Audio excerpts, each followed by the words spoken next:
Hey, Wise Society. So today's training is going to be a little different than what I would normally do. Today, in honor of my 15th second birthday, I want to talk to you about vulnerability.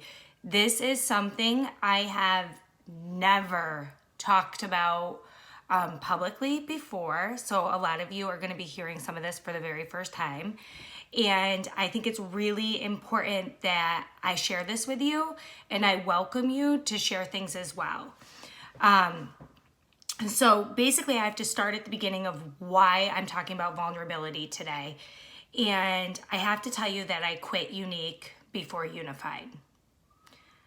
I literally checked out. I was done. I was unhappy with my sponsor. I was unhappy with my stagnant status. I was unhappy with being a shitty leader. I felt like I wasn't good enough. I was feeling that I wasn't pretty enough. My sales weren't good enough. Like nothing was good enough. And I wasn't getting what I needed, and I wasn't giving what I thought I should be giving. And so I was done. I was like, I gotta go. I can't do this anymore. Nobody needs me here. I'm invisible. Nobody cares if I come or I go. And it was a super low point since I have spent, we'll say 14 years and 10 and a half months to that point, breaking down all of those insecurities in myself and being proud of myself and teaching all of the skeletons that are in my closet to dance. I had spent such a long time burying those insecurities deep so that they couldn't surface, that when they did, it was like, I cannot handle this. I cannot go forward. I gotta get out. I gotta run away. So, I finally tell my husband, and I even told one of my upline, and I said, I think I gotta be done. And everybody's like, no, this is for you. Trust me, this is for you. And I was like, all right, I'm gonna go to Unified, and I'm gonna say, God, give me a sign at Unified that Unique is right for me, that this is right for me, that I belong here. And, then I'll stay. I'll know after Unified. Within, the first day, within 24 hours, I was like, I want out. I literally still didn't feel that good. Maybe it was less time than that when I was still telling Dustin, I don't know, I've been here for a little bit, nothing's really happening. And we hadn't even done our first dinner yet. It was so pathetic. But I just was feeling so alone and so lost. So we sit down at our first dinner, and we go in, and we don't really know anybody, and we sit down at this table of random people, and they kind of get everybody hyped up, and there's some questions, and it's this really cool environment, and we've got these giant plates of food, and everything is really, really good, and I'm still sitting there like I don't belong here. And a woman that just joined this company stands up in front of everybody, and she says, I'm going to talk to you guys about vulnerability. And her name was Rachel Endermule, and she says, I realized in my previous job that nobody ever knew my story, and nobody ever knew me. And she talks about the scars all over her face, and she says, and people must have wondered about them, and she never talked about them. And she tells us a story of an unsurvivable car accident and her journey to healing and her journey to this place where she feels like vulnerability is so important to have as a leader. And this is that first sign that I'm meant to be there, because it's not very often do you hear somebody talk about a story as if it could be your own. And when I was listening to her talk, I related to her so much that it was this first sign of hope that I'm not alone. I'm not invisible. and I might belong. And she told us that being emotionally vulnerable is not a leadership, or is not a weakness, it's a leadership skill. Hearing her tell her story made me realize how important it is for me to tell some of mine. And this is for you. I am telling this to you if you feel like maybe you don't belong here. If you feel like maybe you're invisible. If you feel like, maybe this isn't for you and you're too afraid to be vulnerable. I welcome you to be vulnerable with me because my emotional leadership is a strength. And I am coming to terms with that being a reality. And I'm going to share my story for you. Maybe you'll relate to this. Maybe you'll be inspired by this. And maybe you'll want to share something from yourself with me. And we can do this together. We can grow together. And I'm going to get into the importance of vulnerability in leadership. But first, I have to tell my story. So 15 years ago in one day, everything was normal. I was awesome. I was 17 years old, just returned home from a national cheerleading championship. I was coaching cheer gymnastics. I worked at Wendy's. I had a brand new vehicle. And everything in life was going really great. I was going to go to college. I was going to cheer in college. I had lots of acceptances. I could have gone anywhere. Literally, the world was my oyster until I was hit by an 18-wheeler. I was taken some 250 feet and put into a ditch with the 18-wheeler lodged into the driver's side door of my Jeep. I cannot explain the actual accident because it's like this dream, or almost as if I watched it in a movie because I've heard so many times about it and how scary it was. I was in an unsurvivable accident. There's no way that I should have lived. And I've spent 15 years trying to figure out why I lived. Silly, but it's true because that's what happens when your life is turned upside down and you're told you actually don't belong here, but you're here. And that, we'll get into it. So they had to use the jaws of life to get me out of there. And I was transported by helicopter to the hospital. It was a nightmare. It took multiple units from all around to get me out of the vehicle, to get me into the helicopter. They had no idea how bad it was, but basically nobody thought I would survive. I had breaks in my hips, my pelvis, my lower back, all of my ribs. I had decapitated my ankle, completely shattered my ankle, severed my Achilles tendon so bad that it had recoiled back up into my thigh.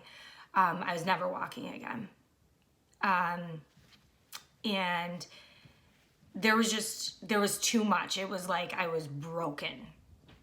They had no idea once I got into the hospital the severity of damages, whether there was going to be spinal cord damages or not, whether they could put my foot back on or not.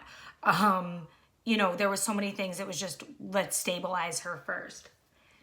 So I had 9 reconstructive surgeries in the course of a week, and they were able to put my foot on. It sounds so crazy. It was like literally dangling by some skin.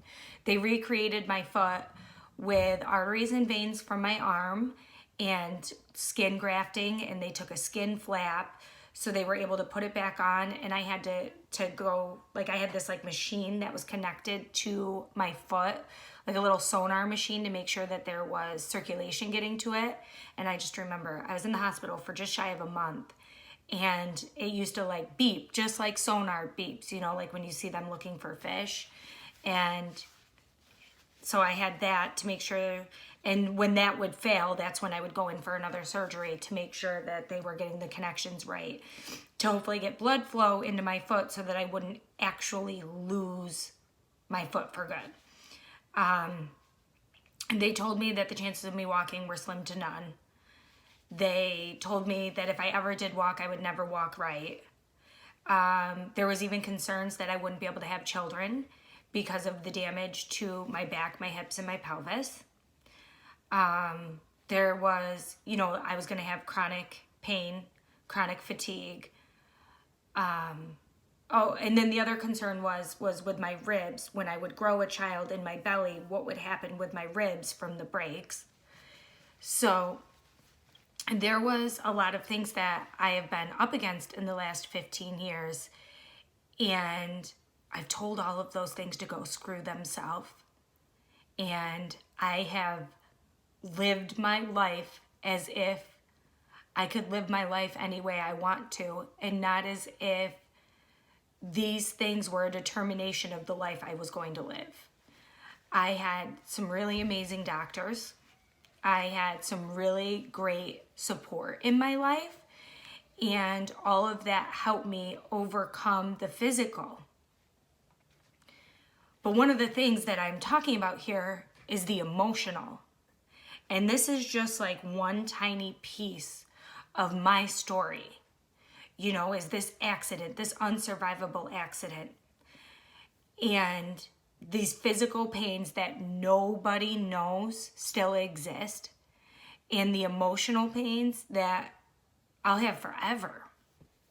So this is like some of the basis for who I am as a leader and for who I am in this company. And hearing Rachel talk about that inspired me to want to talk about that and to share with you that, we all have our skeletons in our closets. We just have to teach them to dance. And when they stop dancing, you have to talk about them again. You have to open up about that, because you'll lose yourself and you'll lose your why. When we're vulnerable, this is what I want you to take away. I want you to take away in this training the importance of vulnerability. When we are vulnerable, we are in a state of self-development. We grow as a person. Me walking up to Rachel Indermule and saying, I survived an unsurvivable car accident too, made her go, oh, I did it. I inspired someone. And it made me go, you get me. You get where some of this is coming from. You get how hard some of this is. You get what it's like to not know the person you've become. Like, I didn't get a choice to become this disabled person. She didn't get a choice. I spent a year in a wheelchair. I went through 2 years of physical therapy. I've had a total of 12 surgeries that a lot of people do not know about. And, every day it was like, why am I alive? Why am I alive when other people are dying? And that's a struggle. That comes back. That doesn't go away. I don't get that luxury of one day going, okay, I'm over it. But I do know that I am alive because I can make a difference. And the difference might start right here with one of you. And that's all I need. That's all I want. And I know that Rachel had that moment with me where she looked at me and she went, I made a difference. She did. She inspired me. That was one piece of what inspired me to stay in this company. So there we are, so much self-development and vulnerability. When we're vulnerable, we let go of perfection. I am no longer perfect to you. I'm pretty sure I never was, because I'm not good at portraying perfection. But here you go. Now you know I am physically imperfect. I am emotionally imperfect. I am struggling every single day. And it's okay. And it's okay that you're not perfect. And it's okay that you struggle. And it's okay that you overcome those things. We get to leave the fraud behind when we are vulnerable, okay? The front. of what we try to put out there on our social media presence, right? We're leaving that behind for a minute when we are vulnerable like this. Your authentic self gets to come through when you are vulnerable. We grow in connectivity. I connected to Rachel. One of you is going to connect with me, maybe multiple of you. Maybe you're going to connect with each other. This can radiate into your teammates, into your sponsors, your elites, but most importantly, your VIPs will trust you for being vulnerable and connecting with them. All right? They want to know why you're doing this. They want to know who you really are. Some people have never met you. You need to be vulnerable and let them connect with you. When we're vulnerable, we're increasing our emotional intelligence, right? So we're no longer burying our feelings. The 15 years I've spent shoving those insecurities down, and then they boiled up over and they appeared. Now that I'm letting this out, I know that I'm going to become more intelligent by analyzing all of those things that are resurfacing, sharing them with you, and letting you know that I have insecurities too. And it's making what I'm going to get back from you for sharing this story is going to make me more intelligent emotionally. It's going to make me able to relate to you, to understand you, to help you, and you can help me. That's important. You know, the best leaders really are vulnerable. The best leaders you relate to on different levels. And I know that sharing this with you is going to make me a better leader and is going to make me believe in myself even more. So that's why it was so important that I shared this with you, and I can grow and you can grow. And I don't want anybody to be afraid to share their true story. Let people relate to you. Let people see your growth. Take pride in stepping outside of your comfort zone. I want every single one of you to share vulnerable pieces of yourself with each other and with your VIPs.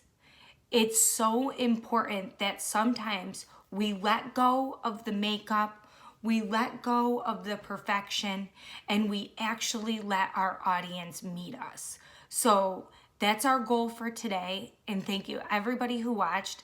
And I'm very proud of myself for doing this. I want to say I'm sorry. And I'm trying to replace I'm sorry with I'm proud. Because I'm not sorry I cried. All right? That's the real me. I'm a crier. I'm a saggy siggy, okay? And I did pretty good. I really held it together telling you guys this story. And I'm sure as my day goes on and I talk about this more, it's going to get a little bit more difficult. But, you know, that's all right. I'm proud of myself for doing this. I'm proud of everybody who watches this. And I'm proud of everybody who shares something from themselves.